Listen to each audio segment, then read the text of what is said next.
Bienvenidos a todos y todas a esta sección de bioestadística descriptiva en la que analizaremos los índices estadísticos y métodos gráficos a utilizar para la descripción de variables cualitativas de escala nominal y ordinal. Si ustedes recuerdan, a la hora de asignar numerales para representar las categorías o dimensiones de las variables, podemos encontrar cuatro tipos de escalas de valor para los números, ¿no?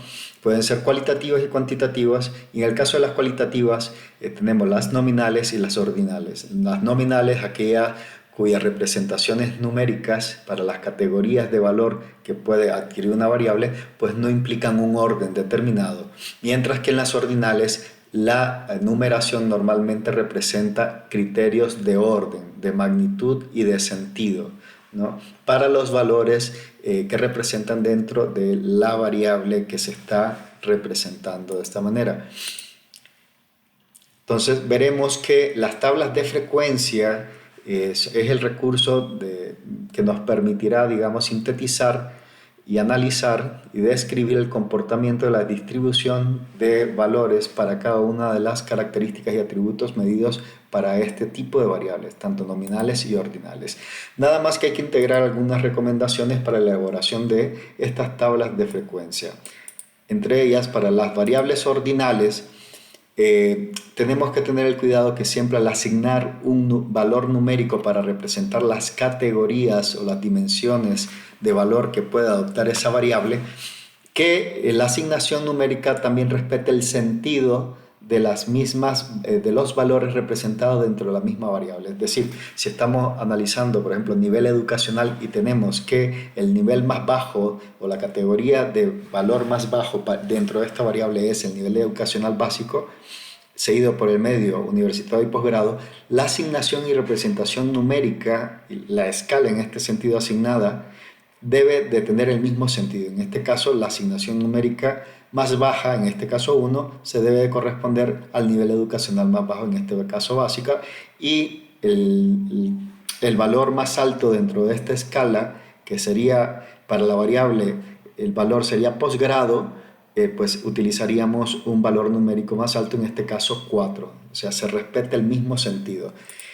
A la hora de asignar valores numéricos para representar las dimensiones o atributos o valores en la escala nominal, en este caso sexo, pues es indistinto que asignemos el 1 o el 2 a masculino o femenino, dado que un valor no representa un sentido de mayor, de superioridad o de mayor valor uno con respecto a otro. En este caso es nada más el valor numérico sirve como una etiqueta, pero no discrimina importancia, sentido o valores que definan, digamos, un sentido de mayor o menor.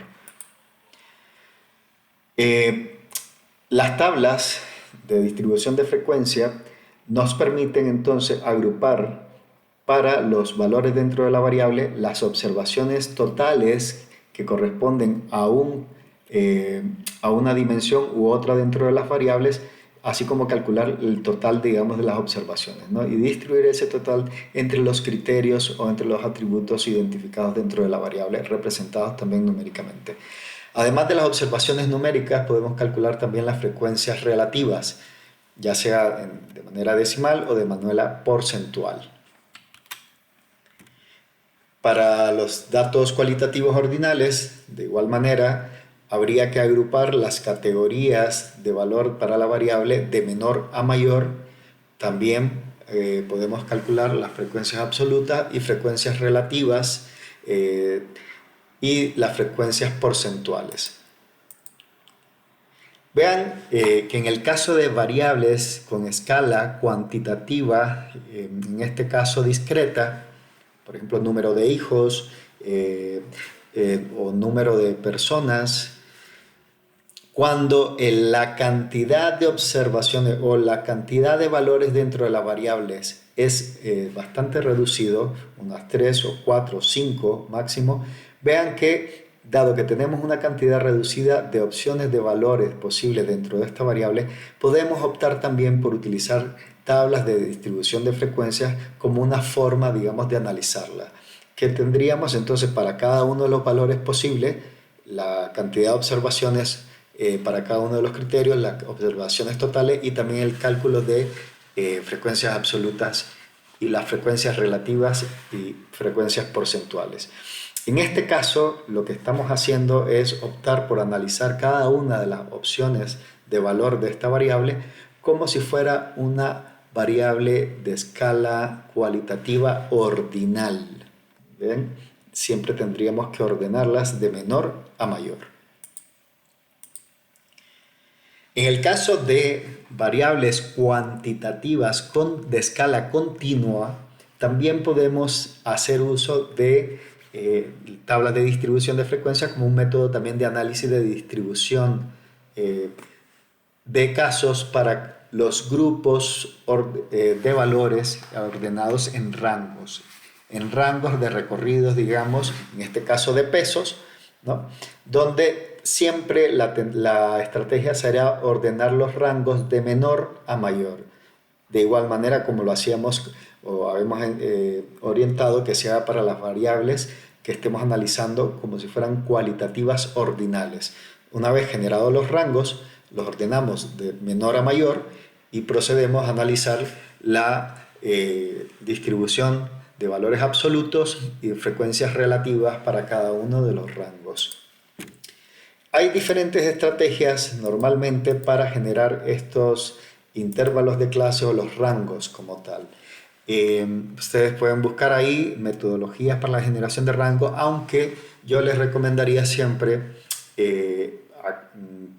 que tratemos de utilizar para las variables que estamos analizando rangos de valores previamente convenidos o que sean utilizados en estudios que queremos utilizar como referencia. ¿De qué nos sirve esto? De que nuestros datos sean comparables con respecto a los estudios que queremos utilizar como referentes.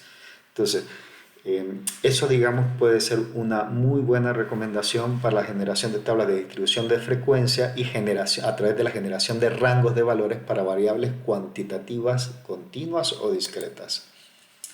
Mucho cuidado con el tema de esto de generar categorías de valores para variables que tienen escalas cuantitativas, continuas o discretas y que las transformamos a escalas ordinales, porque esta categorización o recodificación siempre genera, digamos, o supone perder información.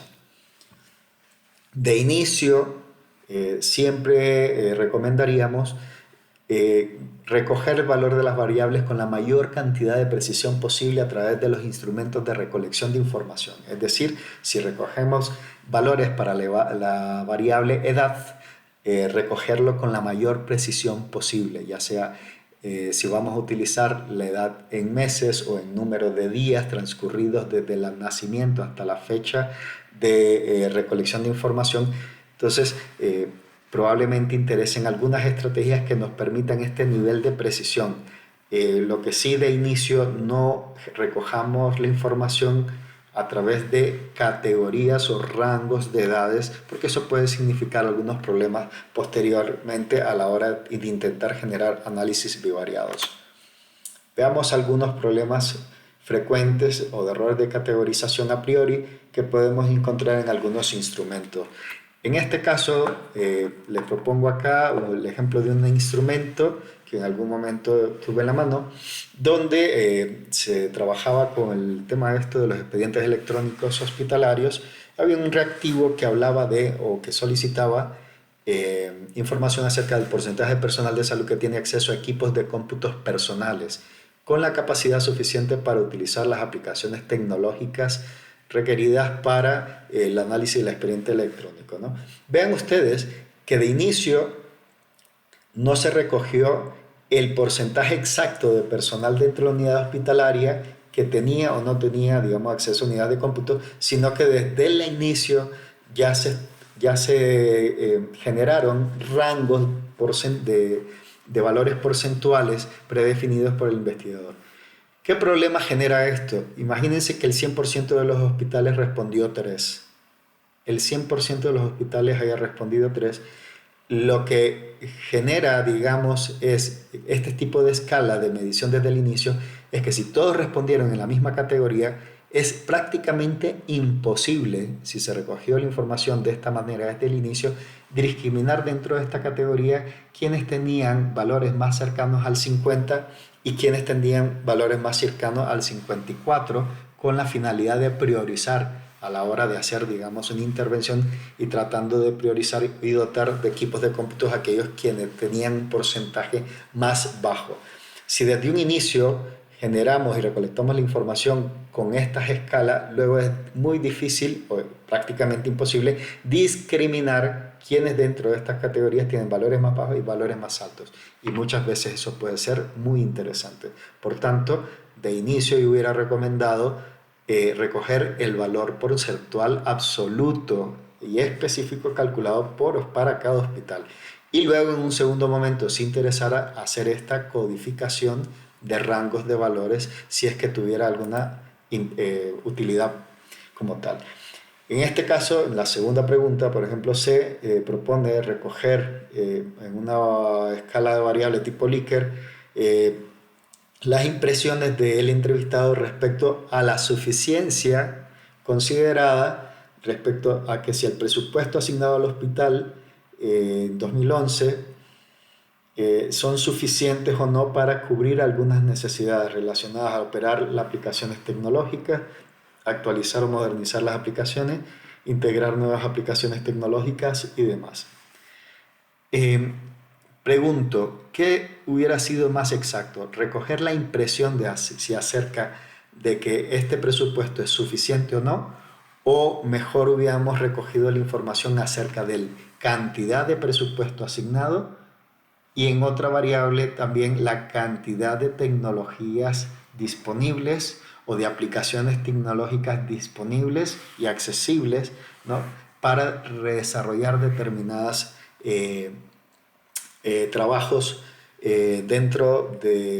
para el desarrollo del expediente clínico? Probablemente esta última alternativa hubiera sido mucho más interesante de analizar que simplemente recoger información acerca de percepciones, ¿no?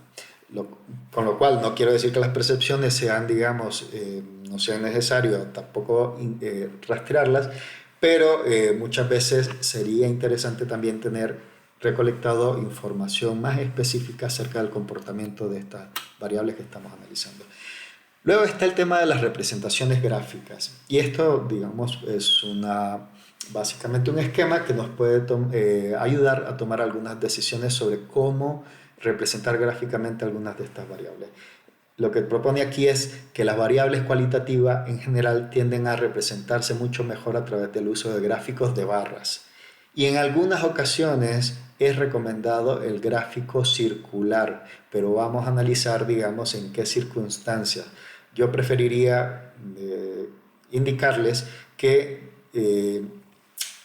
no abusemos del uso de gráficos de pastel o gráficos circulares para la representación de variables cualitativas y mucho menos de las ordinales, porque las ordinales, simplemente en los gráficos de pastel, pues perdemos la referencia de orden. Igual podemos representar algunas discretas, pero siempre y cuando tengan pocas categorías de análisis. Igual en las cualitativas nominales sería interesante el gráfico circular solamente cuando tengan pocas categorías de análisis. En general se representan mucho mejor con gráficos de barras. Y las variables con escala cuantitativa continua, mejor las representamos a través de histogramas y polígonos de frecuencia. Veamos casos específicos. Por ejemplo, para variables de tipo cualitativa, decíamos, para variables como por ejemplo en este caso ordinales, tienden a ser mucho mejor los histogramas y los gráficos de barras porque permiten conservar los criterios de orden de menor a mayor, de más antiguo a más reciente. Mientras que si utilizáramos vean ustedes que en este caso no aconsejaríamos para escalas ordinales utilizar gráficos de pastel. ¿Por qué? Porque se pierde también la imagen o la referencia de orden de menor a mayor, que se aprecia mucho mejor en los recorridos de izquierda a derecha en los gráficos de barra. No se debe usar gráficos de Spatel, entonces con variables de tipo ordinal, se pierde el orden, ni tampoco con variables nominales con muchas categorías de análisis.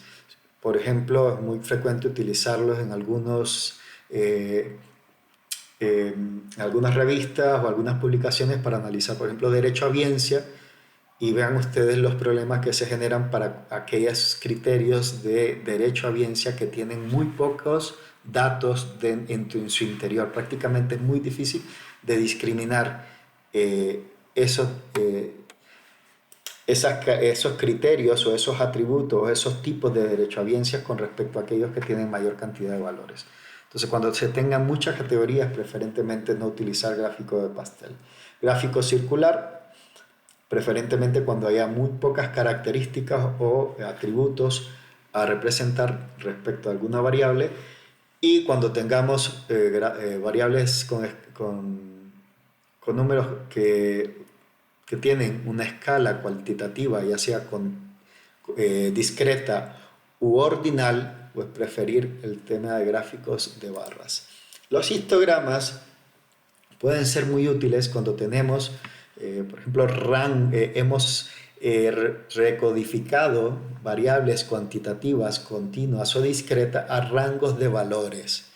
En este caso, vean, eh, básicamente hay un continuo de los valores más bajos a los valores más altos sin que haya, digamos, en este caso, vacíos entre un rango y otro. Básicamente eh, lo que hemos hecho es de forma artificial segmentar esos valores en rangos de interés para representar. Entonces el histograma lo que me permite definir o representar es que realmente estos valores son parte de una escala continua de valores, desde el menor hasta el mayor, pero que únicamente por estrategia lo he segmentado en rangos, intervalos de clase, ¿no? En rangos de valores. Y otra vez la estrategia sería representarlo de forma ordenada de los valores de rango más bajo hasta los más altos para los valores graficados. Puede ser muy útil también cuando estamos analizando periodos de tiempo o, por ejemplo, también rangos relacionados a ingresos u otras variables que hemos segmentado en rangos de valores. Podemos utilizar también otros tipos de estrategias, como en este caso el ojivas, donde estamos representando prácticamente las marcas de clase, ¿no? Ya sea de forma absoluta o porcentual.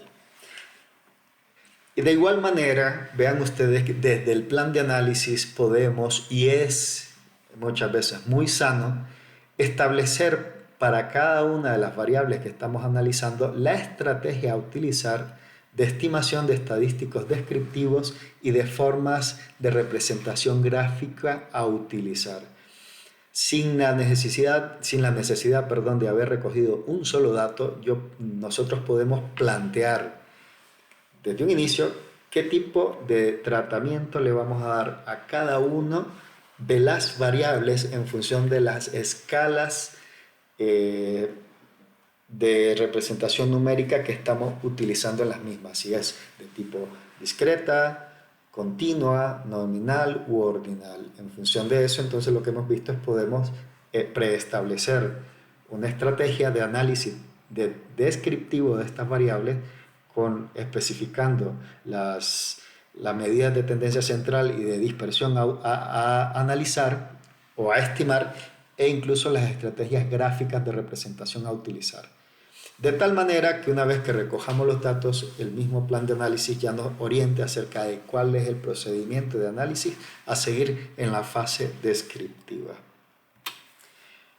Esto lo que nos permite entonces es tener en cuenta de que el método estadístico no es milagroso y obtener los resultados deseados pues depende también de un proceso muy bien desarrollado de planificación de todo el proceso de análisis de información, para el cual no necesitamos recoger información. Es necesario generar este plan de análisis previo al proceso de recolección de información.